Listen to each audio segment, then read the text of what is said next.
સાહેબ આખા સૌરાષ્ટ્રમાં તમે ક્યાંય આ રીતનો આઈસ્ક્રીમ ખાધો છે? આ જો રોલ કટ આઈસ્ક્રીમ છે અને લોડેડ છે, ડ્રાય ફ્રૂટથી લોડેડ. આ છે અફઘાન મેવા. હું અત્યારે જે જગ્યાએ આવ્યો છું ને, આ એમના રોલ કટ આઈસ્ક્રીમ માટે ખાસા ફેમસ છે. વેરાયટી તો એમની પાસે ઘણી બધી છે, છતાં અહીંયા અમુક આપણે ડીશ રાખી છે.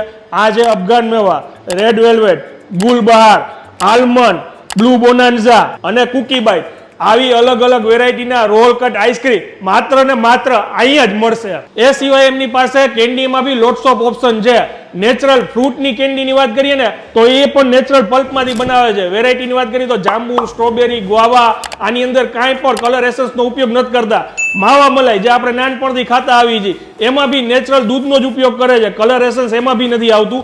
અને ચોકબારની વાત કરીએ તો એકદમ યુનિક ફ્લેવર તમને અહીંયા મળવાની છે. એ પણ 4 જેમ કે સ્ટ્રોબેરી છે, બ્લુબેરી છે, ઓરેન્જ છે, ગુલકંદ છે. આ એકદમ યુનિક અને નવું ટ્રાય કરવું હોય તો 100% આ જગ્યાએ આવવા જેવું છે. હું આવી ગયો છું ફેવરિટ આઈસ્ક્રીમમાં, જે આવેલું છે રાજકોટમાં ભક્તિનગર સ્ટેશન પ્લોટ શેરી નંબર 1 એ સિવાય જો તમારે આ આઈસ્ક્રીમ જોતો હોય તો તમારા નજીકના ઘણા બધા સ્થળ ઉપર તમને આઈસ્ક્રીમ મળી જશે, જેની ડિટેલ બધી ડિસ્ક્રિપ્શનમાં અત્યારે આપેલી છે. બાકી વેપારી ભાઈ માટે પૂછપરછ આવકાર્ય છે. રીલને શેર કરી દેજો ને પહોંચી જાજો.